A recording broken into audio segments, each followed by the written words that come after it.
আছেন সবাই? আশা করি ভালো আছেন। আজকে শনিবার 13 তারিখ 13 জুন 2026। আজকের প্রথম আলো নিয়ে হাজির হয়েছি।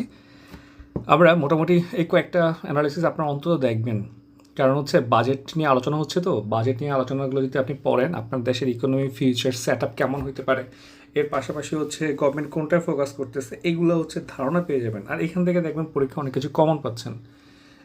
হয়তো এখনও বাজেটটা সরাসরি হচ্ছে আপনার সংসদে পাস হয় নাই, মন্ত্রিসভার অনুমোদন পাইছে, বাট কাছাকাছি থাকে আর কি। ডেটাগুলো মুখস্থ করার প্রয়োজন নেই, বাট বাজেটের ফিলোসফিটা আপনি বুঝতে পারবেন কেমন। দেখেন যে অর্থনীতি ঘুরে দাঁড়াবে চতুর্থ বছরে। আপনার অর্থমন্ত্রী বলেন যে শ্রেণী পেশা ধর্ম নির্বিশেষে প্রত্যেক নাগরিককে বিবেচনা রেখে বাজেট প্রণয়ন করা হয়েছে কেমন। আচ্ছা দেখেন যে ঋণ নির্ভরতার বদলে বিনিয়োগ নির্ভর অর্থনীতির দিকে যেতে হবে, মানে হচ্ছে বিনিয়োগ নির্ভর অর্থনীতি। সেই ক্ষেত্রে হচ্ছে কর্মসংস্থান সুযোগের সৃষ্টি, মূল্যস্ফীতি কমানোর জন্য সার্বিক অর্থনীতিকে উজ্জীবিত করতেই তা দরকার, ঠিক আছে। তবে বিনিয়োগ নির্ভর অর্থনীতি করতে গেলে বিনিয়োগ করতে হবে, নইলে বিনিয়োগ আসবে না। এই পর্যন্ত যেসব পরিকল্পনা হাতে নেওয়া হয়েছে সেগুলো 80% সফলভাবে বাস্তবায়ন করা গেলে দেশের অর্থনীতি পৌঁছবে নতুন উচ্চতায়। একটু টাইম লাগবে, চতুর্থ এবং পঞ্চম বছরে গিয়ে অর্থনীতি ঘুরে দাঁড়াবে কেমন। যা একটু বলে রাখি, আমাকে অনেকে নক দেন ব্যাচের জন্য। অ্যাকচুয়ালি হয় কি, আমি হচ্ছি রিটেনের জন্য আপনি এই ব্যাচটাই one of the best batch আর কি। আপনার গাইডলাইন ব্যাচ পুরো 1 বছর ধরে হচ্ছে আপনাকে গাইড করা হবে। সো যারা হচ্ছে বিসিএস নিয়ে খুবই মানে ডেডিকেটেড, আমার মনে হচ্ছে আপনারা এই ব্যাচটা দেখতে পারেন। ডিটেলস সব কিছু এই ভিডিও ডেসক্রিপশানে পেয়ে যাবেন। দেখেন যে বাজেট জুড়ে বাস্তববাদ এবং আশাবাদের দ্বন্দ্ব, এটা কিন্তু খুব দেবাপীর ভট্টাচার্যের। এটা কিন্তু আপনার মানে এই দেখেন বাস্তববাদও পরীক্ষায় আসে, সামনে হয়তো আশাবাদের ব্যাপারটা আসতে পারে। তাহলে একটা হচ্ছে রিয়েলিজম আর একটা হচ্ছে আপনার অপটিমিজম। এই দুইটা নীতি কাঠামো হচ্ছে আপনি চাইলে পড়ে নিতে পারেন কেমন রিটার্নের জন্য। দেখেন যুদ্ধবন্ধের সমঝোতা স্বাক্ষর হতে পারে কাল। আপনারা জানেন যে ইরান একটা চুক্তি স্বাক্ষরের জন্য একটা একটা বিল পাস করছে এবং যুক্তরাষ্ট্র ইন্টারেস্টেড, এটা নিয়ে আলোচনা হচ্ছে। এবং হচ্ছে আবার সাথে করে হচ্ছে ইরান কিন্তু আবার সাথে কাউন্টার মেজারগুলো নিয়ে রাখতেছে যদি এই চুক্তির ফাঁকে যদি আবার আক্রমণ চালায় ফেলে। সো আমরা সামনে হয়তো একটু দেখবো যে সঞ্চয়পত্রের মুনাফার বাড়তি কর মধ্যবিত্তের উপর চাপ বাড়বে। দেখেন যে আগে 10 লাখ টাকা পর্যন্ত সঞ্চয়পত্রের মুনাফায় 5% হারে উৎস কর কেটে রাখার বিধান ছিল, এখন সেই হার বেড়ে এখন 10% হচ্ছে আর কি। এটা কিন্তু মুনাফার উপরে হয়, ঠিক আছে, মানে যে ইন্টারেস্টটা আপনাকে দিচ্ছে। পুশিন বন্ধে দ্বিপক্ষীয় ব্যবস্থা চায় বিজিবি। আচ্ছা, আর তেমন কিছু নাই এই পেজে। আচ্ছা দেখেন অর্থনীতি ঘুরে দাঁড়াবে ফোর্থ। দেখেন যে আপনার অর্থমন্ত্রী বলেন বাজেটের স্লোগানই হচ্ছে অর্থনৈতিক গণতন্ত্রায়ন। তাহলে এইটা ইম্পর্টেন্ট যে বর্তমান বাজেটের স্লোগান কি, ঠিক আছে। হুটহাট চলে আসে প্রিলিতে ভাই, একটু দেখবেন। তারপর দেখেন যে ফৌজদারি কার্যবিধি 151কে কোর্ট করছে। তাহলে ফৌজদারি কার্যবিধি মানে সিআরপিসির আপনার 151তে কী আছে দেখেন, আমলযোগ্য অপরাধের ষড়যন্ত্রের কথা জানতে পারলে পরোয়ানা ছাড়াই যে কোনো ব্যক্তিকে পুলিশ গ্রেপ্তার করতে পারবে। মানে আপনি যদি জানেন যে এখানে ষড়যন্ত্র হচ্ছে, সেটা একটা আমলযোগ্য অপরাধ, তাইলে হচ্ছে অপরাধ সংগৃহীত হওয়ার আগেই আপনি ওই ব্যক্তি থেকে অ্যারেস্ট করতে পারবেন। সেখানে হচ্ছে কিছু অ্যারেস্ট হয়েছে। দেখেন ভারতের নতুন হাই কমিশনার নিয়োগ পেয়েছেন, দুই দেশের জনগণের জন্য যা ভালো তাই করা হবে। ভারতের নতুন হাই কমিশনার দীনেশ ত্রিবেদী, এটা একটু মাথায় রাখতে হবে আপনার, বিশেষ করে রিটেনের জন্য খুবই গুরুত্বপূর্ণ যে ভারত বাংলাদেশ সম্পর্কটা কীভাবে হচ্ছে আপনি উইন সিচুয়েশন নিয়ে যেতে পারেন, এটা কিন্তু খুবই গুরুত্বপূর্ণ। তাহলে ওনার কিছু কোটেশন আপনি এখনই কোট করে ফেলতে পারেন, ঠিক আছে। গতকাল আপনার বেলা 11টার দিকে বেনাপোল পেট্রোপোল, এটা কিন্তু পরীক্ষায় আসে। হ্যাঁ, বেনাপোল আমাদের সাইডে, পেট্রোপোল হচ্ছে ভারতের সাইডে। তাহলে এগুলো কিন্তু একটু ইম্পর্টেন্ট আমাদের জন্য। সড়ক পথে হেঁটে উনি প্রবেশ করেন, আপনারা হয়তো দেখছেন টিভিতে। যাই হোক, পরবর্তীতে যাই আমরা। 4 নম্বর পেজেও তেমন কিছু নাই। দেখেন জাতীয় উন্নয়নের অন্যতম পূর্বশর্ত হচ্ছে অসংক্রামক রোগ প্রতিরোধ। এটা একটু দেখতে পারেন আপনারা, হ্যাঁ পড়বেন। হ্যাঁ আমি স্কিপ করে যাচ্ছি কারণ অতটাও গুরুত্বপূর্ণ না, একটু পড়লে নলেজ বাড়বে আর কি। হ্যাঁ দেখেন ন্যাটোর সহায়তা কমাচ্ছে যুক্তরাষ্ট্র। ন্যাটো আসলে আমরা অনেক বছর ধরে বলতেছি 46 থেকে হচ্ছে ন্যাটো, 45 থেকে ন্যাটোটা খুবই গুরুত্বপূর্ণ ছিল, বাট সামহাও হচ্ছে ন্যাটোটা এখন পর্যন্ত একদম মানে এক্স্যাক্টলি মানে প্রিসাইসলি শুধু ন্যাটোই আসছে এই টাইপের কোশ্চেন আসে না, যে কোনো সময় চলেও আসতে পারে, ঠিক আছে। তাহলে ন্যাটোতে হচ্ছে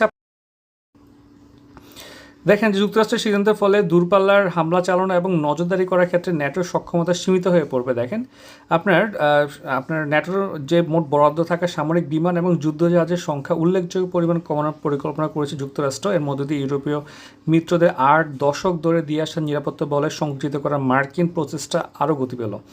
ঠিক আছে, এখন দেখেন যে প্রতিবেদনে বলা হয় যুক্তরাষ্ট্রের এই সিদ্ধান্তের ফলে দূরপাল্লার হামলা চালানো এবং নজরদারির ক্ষেত্রে ন্যাটোর সক্ষমতা সীমিত হয়ে পড়বে। এবং আরও বলা হয় যে ন্যাটোর এই মার্কিন এই পরিকল্পনার মধ্যে রয়েছে F-16, F-15E যুদ্ধবিমানের সংখ্যা প্রায় 150 থেকে 100-তে আনা, সামুদ্রিক নজরদারি বিমান 26 থেকে 15টা আনা। ঠিক আছে, আচ্ছা, তারপরে হচ্ছে ইউরোপের জন্য বরাদ্দ করা 8টি জ্বালানি রিফুয়েলিং ট্যাঙ্কার জেটের সবগুলো সরিয়ে নেওয়া। অ্যাকচুয়ালি হবে কি, যদি আপনার যে ইউএসএ যদি এই টাইপের করে তাহলে যেটা হবে যে হয়তো ইউরোপিয়ান ইউনিয়ন সাময়িকভাবে একটু রিক্সে পড়বে। রিক্সে পড়াটা হচ্ছে ঠিক রিক্সে পড়া না, কালকে তো আর ইউরোপে যুদ্ধ লেগে যাচ্ছে না।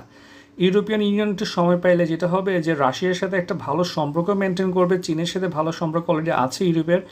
যেটা হবে যে ইউরোপটা হচ্ছে আরও বেশি শক্তিশালী হয়ে যাবে যদি একটু একটা যদি লিনিয়ার একটা পিসফুল টাইম পায় ইউরোপটা হচ্ছে নিজে ইন্ডিপেন্ডেন্ট হয়ে যাবে। আর ইউরোপ যদি ইন্ডিপেন্ডেন্ট হয়ে যায়, দেখেন অস্ট্রেলিয়া কিন্তু মোটামুটি ভালোই ডেভেলপ একটা কান্ট্রি, কিন্তু অস্ট্রেলিয়ার ইন্টারন্যাশনাল পলিটিক্সে অত বেশি আমরা শুনি না কেন? কারণটা হচ্ছে এটা বিশাল দূরের একটা দেশ, অত বেশি এঙ্গেজমেন্ট কম আর কি। আমার মনে হচ্ছে ইউএসএ হচ্ছে বদমাইশি যদি মোটামুটি ধরেন যে করতে থাকে এবং ইউরোপকে যদি ছেড়ে দেয়, আর ইউরোপ যদি হচ্ছে নিজেই আপনার সেলফ ইন্ডিপেন্ডেন্ট হয়ে যায়, ইউএসএর আপনার অবস্থান একটা আপনার অস্ট্রেলিয়ার মতো হয়ে যাবে। তখন যেটা হবে যে ইউরোপ এবং এশিয়া মিলে মূলত হচ্ছে নেক্সট আপনার ওয়ার্ল্ডটা হচ্ছে শেপে আসবে।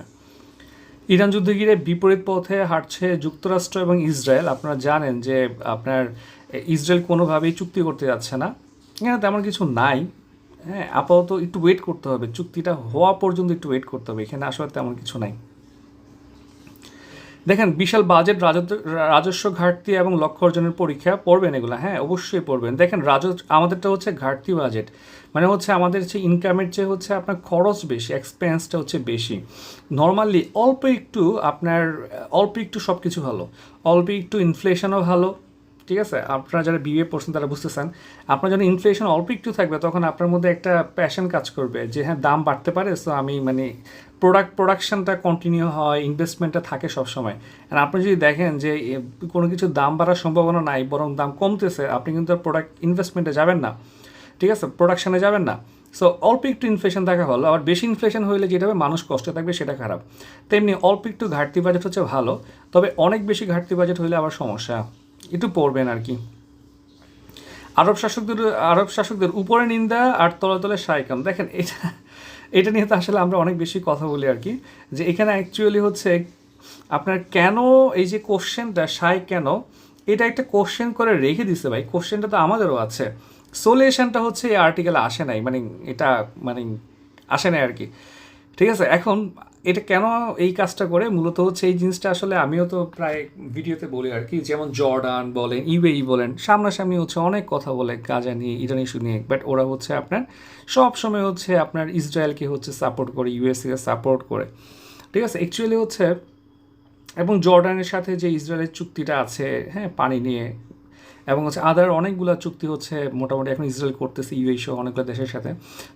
এগুলোর জন্য দেখা যাচ্ছে মুসলিম বিশ্বগুলো আলটিমেটলি লসে পড়ে হচ্ছে মুসলিম বিশ্বের জন্য। এখন ধরুন হচ্ছে গাজা মার খাইলো, ইরান খাইলো, এভাবে আপনি যদি মনে করেন তারা মনে করতেছে তারা চুক্তি করে সেফ থাকবে, ওটা আসলে এরকম না। তারাও আলটিমেটলি হচ্ছে মানে একটা একটা দেশ করে হচ্ছে ইসরায়েল হচ্ছে অ্যাটাক করতে থাকবে। আমি ঠিক জানি না ওরা আসলে বুঝতে পারতেছে না কেন, আর ওরা আসলে তো ম্যাসাকার করে ফেলছে, ম্যাসাকারটা কিন্তু ডেঞ্জারাস লেভেলের হয়েছে। মানে এখন ধরেন হচ্ছে আপনার দেশে যদি লাখখানেক ইউএসএ সৈন্য থাকে, বিমান থাকে, ওই দেশটা ধরেন কাতার, কুয়েত, তারপর ধরেন হচ্ছে আপনার ইউএই, সৌদি আরব, সরাসরি হচ্ছে সৌদি আরব হয়তো পারবে, ওদের আরও অনেক ধরনের সফট পাওয়ার আছে, কিন্তু অন্য দেশগুলো কিন্তু সহজে ইউএসএর সাথে কুয়েটে গ্যাঞ্জাম করতে পারবে না। বাট এখন যেহেতু হচ্ছে ইরান ওদের জন্য একটা উইন্ডো খুলে দিচ্ছে যে হ্যাঁ তুমি চাইলেই হচ্ছে এখন ইউএস বলা থেকে বেরোতে পারো, এইটাও যদি মিস করে যায় তাহলে আসলে আমার মনে হয় না ইউএসের খপ্পর থেকে বেরোতে পারবে। কৃষি উপকরণের দাম কমানোর জোর দেওয়া হয়েছে, অর্থ বাণিজ্য খুব ভালো করে পড়বেন ভাই।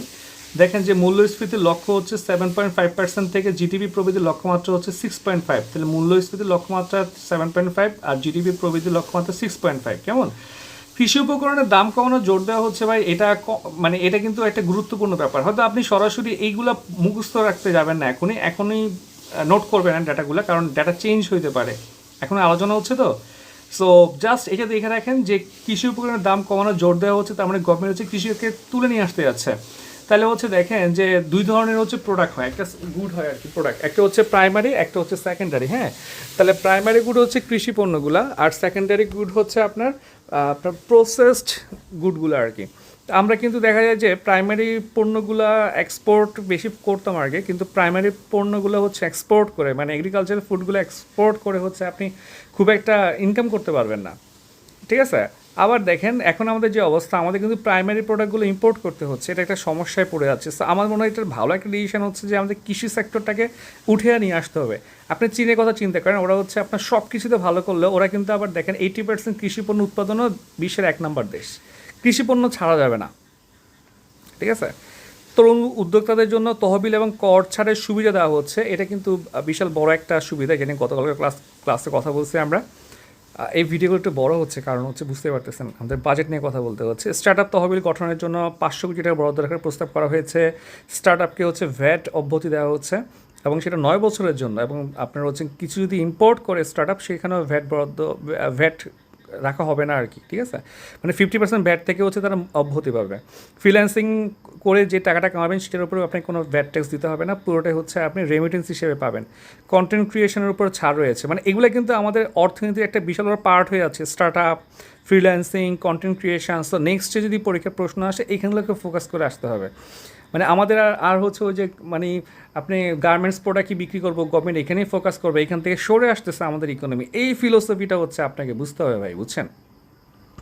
এছাড়া হচ্ছে বিনিয়োগে উৎসাহ দিতে আপনার শিল্পের ছড়াছড়ি হয়েছে, যেমন ইলেকট্রনিক্স পণ্যে, বিশেষ করে বৈদ্যুতিক গাড়ি, সেমিকন্ডাক্টর, জুয়েলারি, জাহাজ, ড্রেজার সহ রপ্তানিমুখী যেই আপনার খাতগুলো রয়েছে সবগুলোতে হচ্ছে কর ছাড়ের সুবিধা পাচ্ছে আর কি, ঠিক আছে। এটা খুব ভালো একটা ব্যাপার।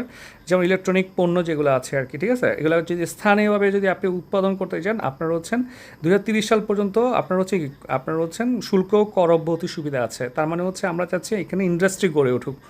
সেমিকন্ডাক্টর শিল্পের উপরে হচ্ছে আপনার 31 সাল পর্যন্ত হচ্ছে কর অব্যাহতি দেওয়া হচ্ছে, গাড়ি সংযোজন শিল্পের উপরে। মানে আমাদের মনে হচ্ছে যে বাজেটটা আসলে বিনিয়োগমুখী একটা বাজেট হচ্ছে আর কি। হ্যাঁ, আচ্ছা এইখানে কিছু নাই। আচ্ছা খেলাধুলো তো আচ্ছা দেখেন, যদি এটা আমাদের পরীক্ষার জন্য ইম্পর্টেন্ট না, বাট আসলেই কিন্তু এটা খুব কষ্ট লাগছে আমার। ছিনতাইকারী টানে রিক্সা থেকে পড়ে আহত হয়েছে, পরে মৃত্যু হয়েছে ভাই। মানে অ্যাকচুয়ালি মানে এগুলো কিন্তু প্রচুর বাড়তেছে, খুন খারাপি হ্যান ত্যান, এখানে একটু নজর দিতে হবে, ঠিক আছে। মৌসুমি বায়ু ছড়িয়েছে দেশ জুড়ে, রাজধানীতে 43 মিলিমিটার বৃষ্টিপাত হয়েছে। এই হচ্ছে আজকের প্রথম আলো। সবাইকে অসংখ্য ধন্যবাদ।